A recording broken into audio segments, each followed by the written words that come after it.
Hey guys, Omni here. I know we're a little bit late to this one. It's been a busy week, so I do apologize. Work's been crazy, and then D&D, and then Stranger Things, and The Boys, and we're finally catching up a little bit. So we're about to check out the breakdown for Miss Marvel, Episode 4 from New Rockstars. So let's go ahead and hop in. Here we go. Welcome back to New Rockstars. I'm Eric Boston. This is a breakdown of Ms. Marvel Episode 4, which takes Kamala to Pakistan for even more boys to fight over her. You get yours, Kamala. From hidden realms to Ant-Man murals in Urdu, let's break down this episode frame by frame for all the details you missed, because there is so much to explain here. The best way to support New Rockstars is by checking out our Ms. Marvel-inspired Cosmic Daydream shirt at newrockstarsmerch.com, where you'll get the added option to write in a custom shout-out for our after shows. Also, a reminder, we'll be in Austin this weekend at RTX. Hit us up on Twitter for details. On to the episode. Unlike previous episodes, this opening previously on segment switches to Urdu, as much of the visible text in this episode does, including the closing credits as this series transitions from Jersey City to Karachi, Pakistan. Over the Marvel fanfare, I didn't even notice Summer that. Nights by Raginder featuring Wise Child, foreshadowing Sana's later description of the night she was separated from Aisha at the train station. It was the middle of partition. And it was a hot summer night. A tragic summer night Kamala revisits in the episode's final scene. The opening shot shows outside of the plane window, a cloud looming over the city of Karachi with the wing light shining through. And for a second, it evokes the existential threat facing this dimensional plane, revealed later this episode, the veil of Noor collapsing and the alternate realm of light flooding this one. It has been some time since Kamala ruined Amir's wedding, and she hasn't heard from her friend Nakia. She scrolls through her texts quickly, but they read, "I'm so sorry, please answer me, I'll explain everything. Hopefully you're all okay and no one is hurt. I wish things could go back to normal and like they were before. Please say something, anything. I don't know why I thought I could be a hero. It's so much harder than I thought. I don't know what else to say or how to fix this. I'm really sorry. Please just let me know you're okay." Though I don't know why Kamala expected new text to come in. She's been on an international flight and the plane isn't really low enough to get a cell signal unless she's using the in-flight Wi-Fi. But even then, since it's international flight, wouldn't she have to switch her SIM card? I don't know. She might just be doing that thing where she's reviewing a bunch of texts that she sent right before the flight departed, and now as the flight is landing, she's waiting for a new signal, panicking, waiting for what that response will be. Because I always do this. I'm always wondering,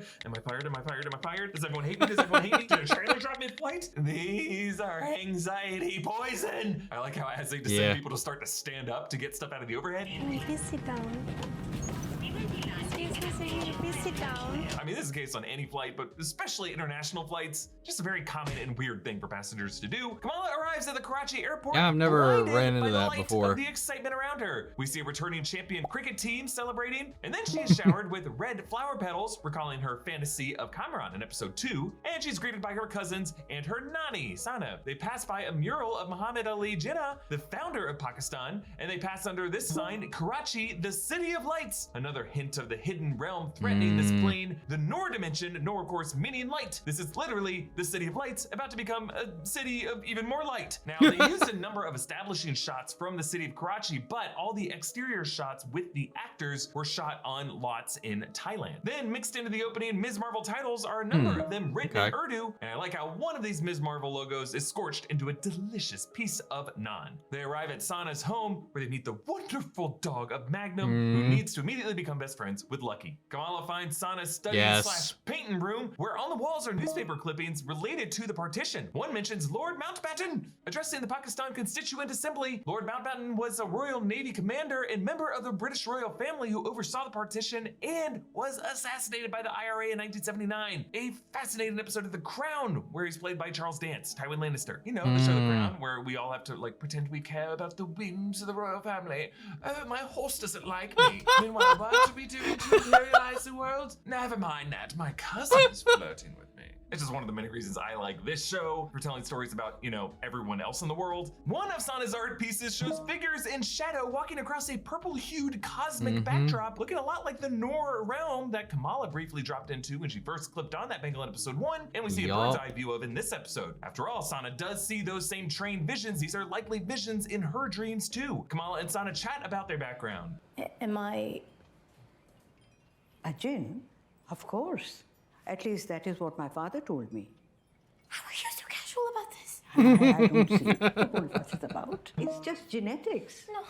A bit of a pun there. Genetics. Sana explains that the term Jinn is really just a name given to them and tells her again that story about how a trail of stars saved her on the night of the partition by reuniting her with her father at that chaotic train station. Until a trail of stars appeared and took me right back into his arms.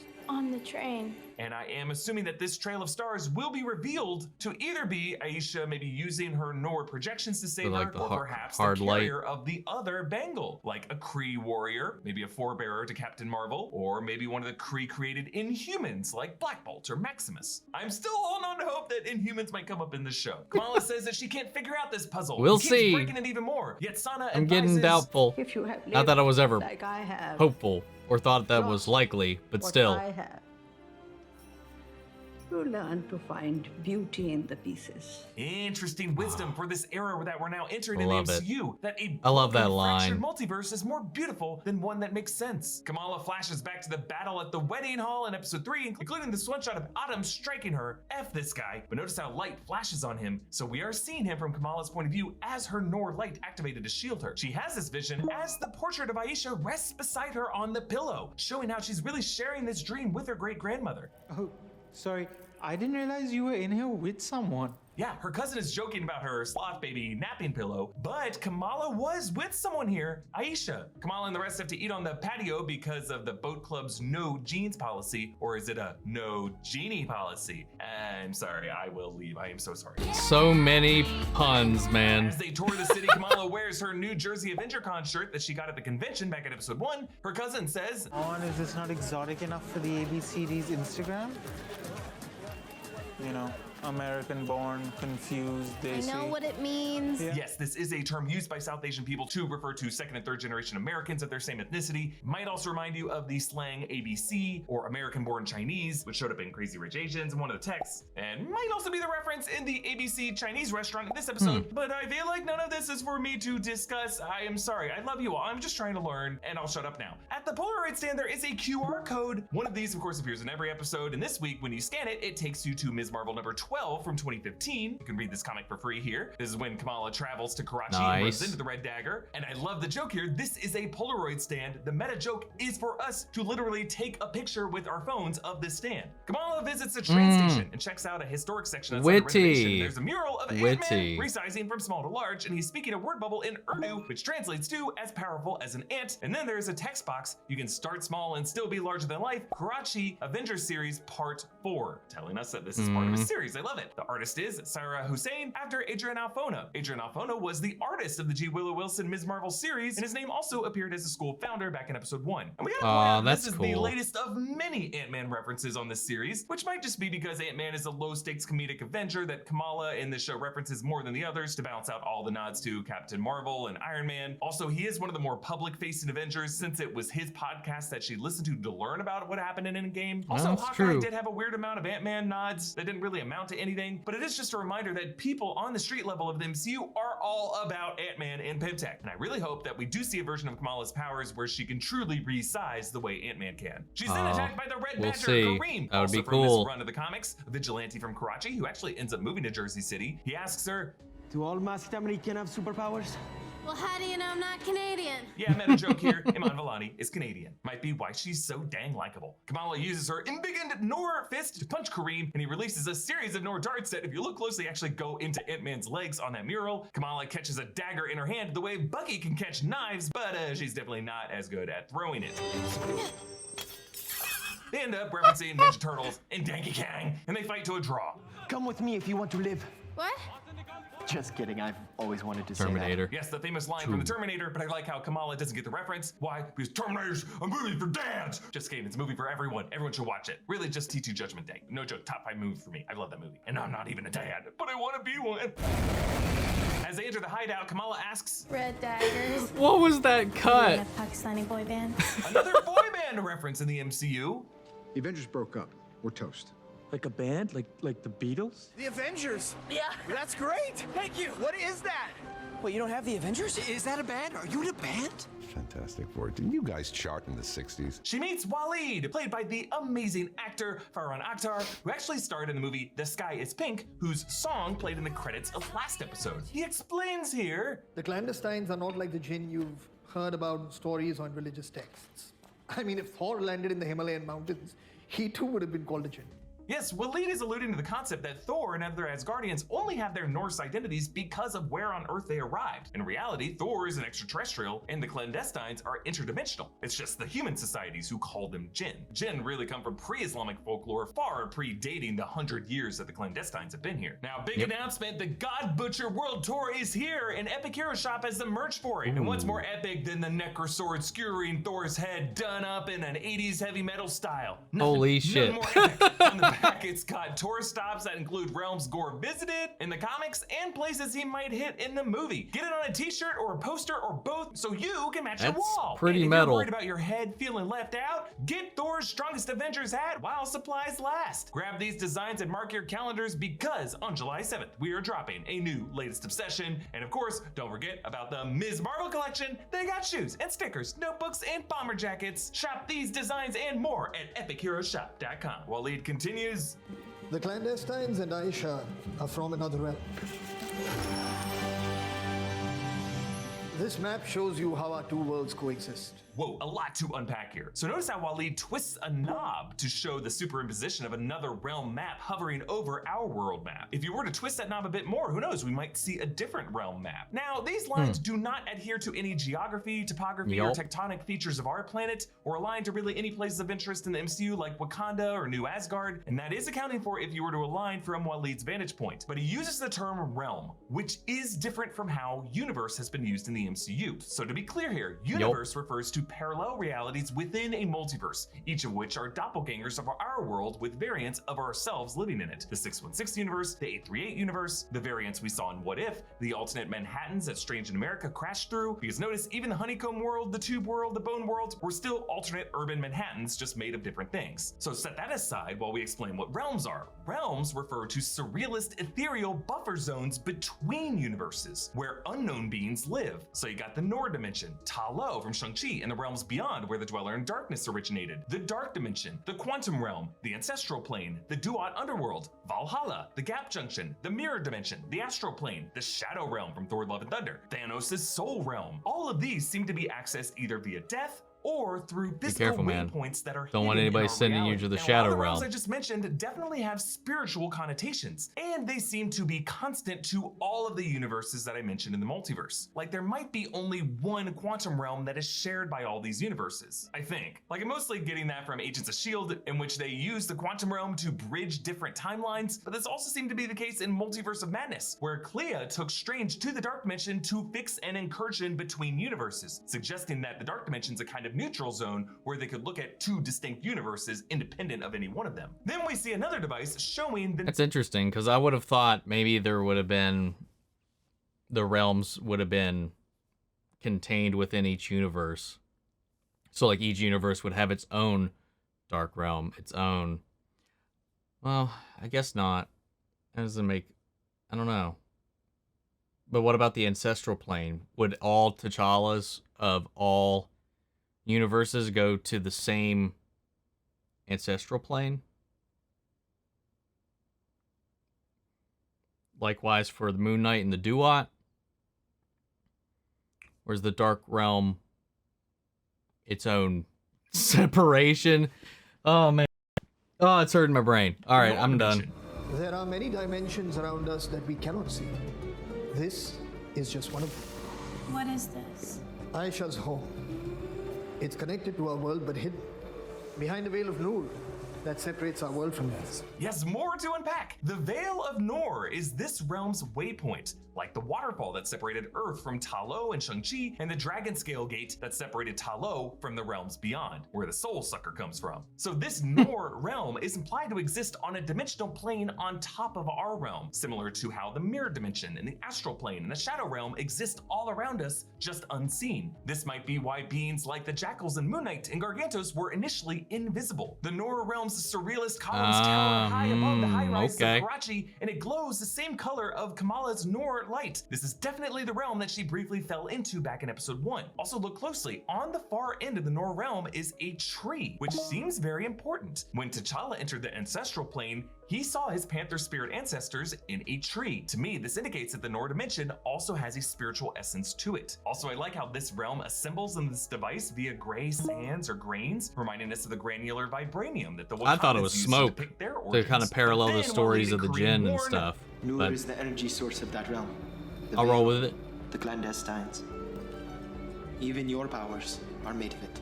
If the clandestines use the bangle to tear down the veil, they'll unleash their world onto ours until there's nothing left of it. Yeah, this sounds a lot like the incursions we heard about in Doctor Strange in the Multiverse of Madness when one universe collides with another universe. An incursion occurs when the boundary between two universes erodes and they collide, destroying one or both entirely. So I don't know, I may be wrong about there being a difference between universe and realm in the way Marvel Studios defines these terms, and maybe this realm incursion is meant to be the same thing as a universe incursion, but I don't know, for now, I think universes and realms are different enough to assume that they are different categories of dimensional terrains, and both are just affected by the same crisis. So if we imagine each universe to be its own house in a row of cookie cutter model homes in a suburban street, realms would be the yards, the driveways, the sidewalks, the streets, the ponds, the aquifers, the gas lines, the avocado trees, the dog houses between all these houses. And so for two houses to collide with each other, there must be some kind of flood or earthquake that also causes the yards, the gas lines, the avocado trees to smash into those houses first. Those trees and turf and water all amounting to what a realm is, a buffer zone in between the houses. And we may have already seen some realm incursions existing in the MCU that could explain Maybe. these supernatural I don't know. things like the invisible I got jackals, nothing things right like now, man. vampires.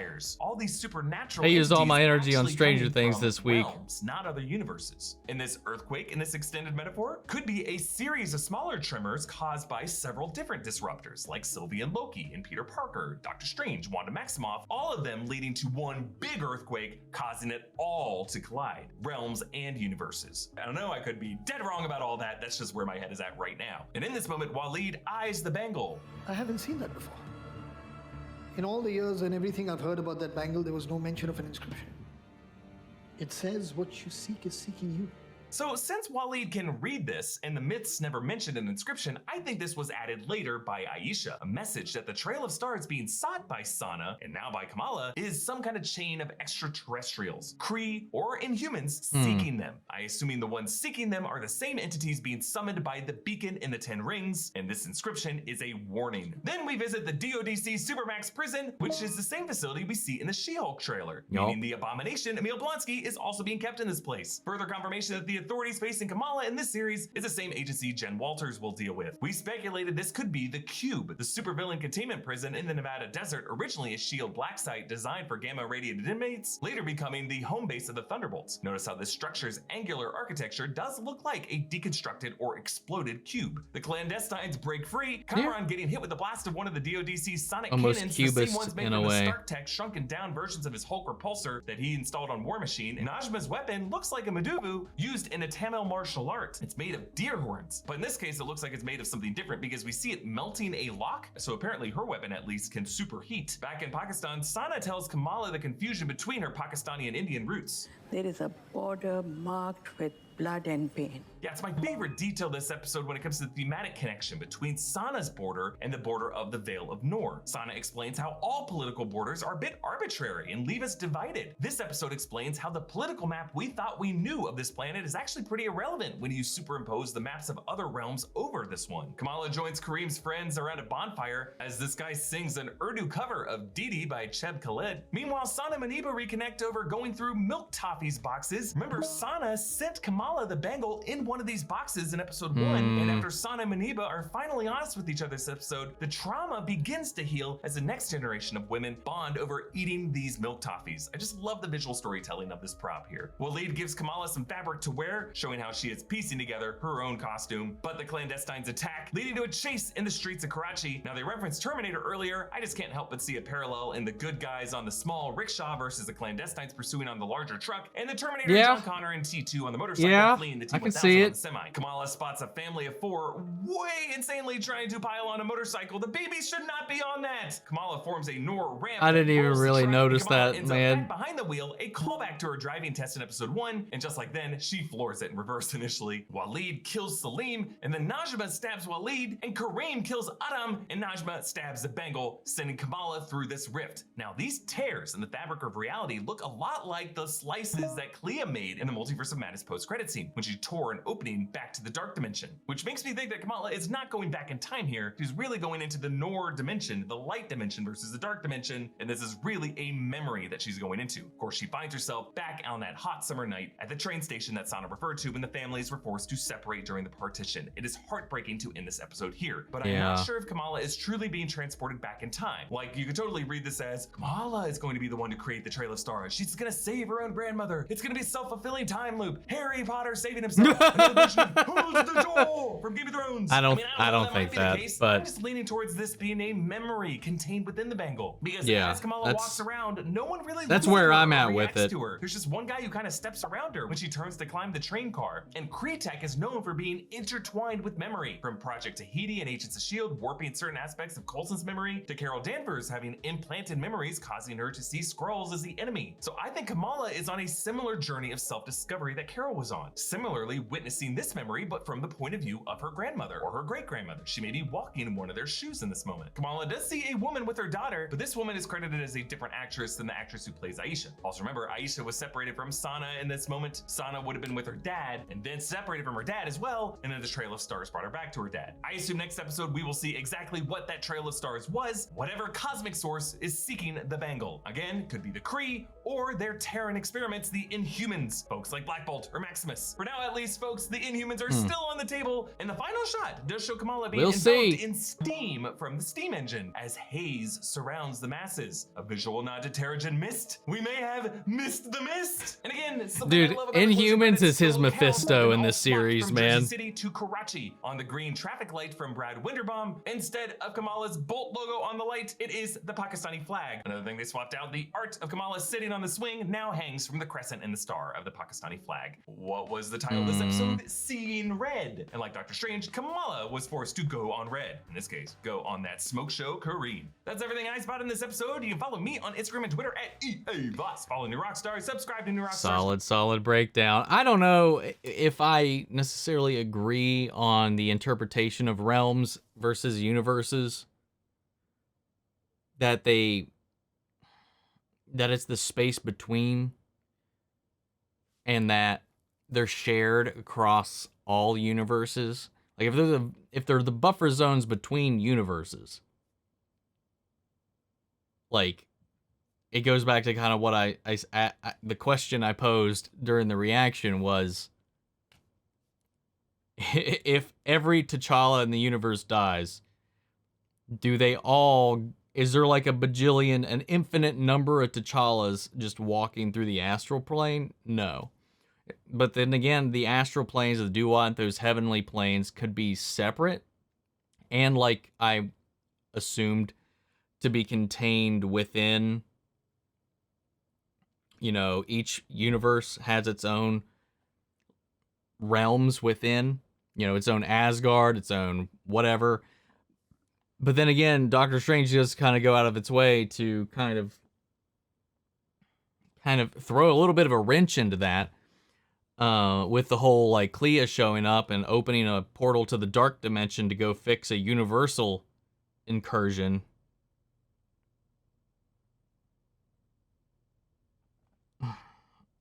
I don't fucking know, man. I really don't.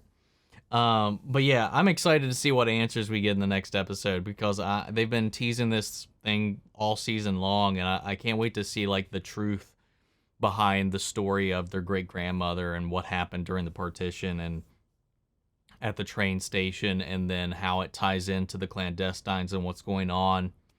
And I really doubt we are going to get any Inhumans stuff in this, even though Multiverse of Madness did introduce us to them in the greater multiverse. There's been nothing to hint at it here outside of like Agents of S.H.I.E.L.D.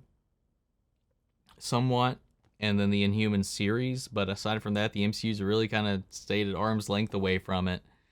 I highly doubt it. I don't know. We'll see. We'll see. I'm not going to say it can't happen or won't happen. I just I think it's unlikely, at least in my cards. But we'll see. What I love about this, though, is like the parallel storytelling between what's happened in the past, what's going on now, and kind of the journey the family in the present day is kind of going through in their own way, and how that parallels what happened in the past, what caused this kind of fracturing, this rift within their family after they moved away from Karachi.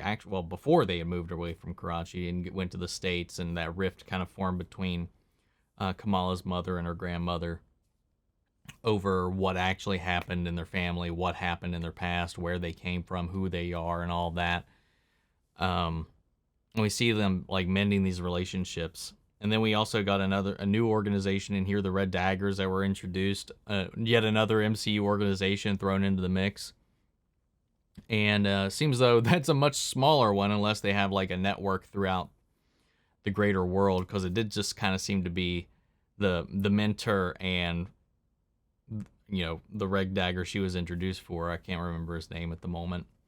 Kareem, I think. But I don't know, man. It's really interesting how this whole story is unfolding. It's endearing, man. I really feel for everything that they're kind of like expressing and going through. Like, again, like, I just think the show is really emotionally endearing and a lot of fun. Like, that's where the show is really working for me, as the family core drama and the historical drama that's playing out through the show. Not so much the superhero stuff, to be honest, but I'm sure it'll pick up once we actually know what happened and what's going on. But I'm really digging it, again, as I've said, but we only have the final 2 episodes to go. I hope to see you guys there. Let me know your thoughts. Was there any call-outs that you guys saw that Eric missed? Let me know that down in the comments below. What was your favorite detail? And we'll carry on that conversation after the video. Feel free to join our Discord. We can talk about it there as well. Links to that in all my social description box below. Follow me in each and every one of those.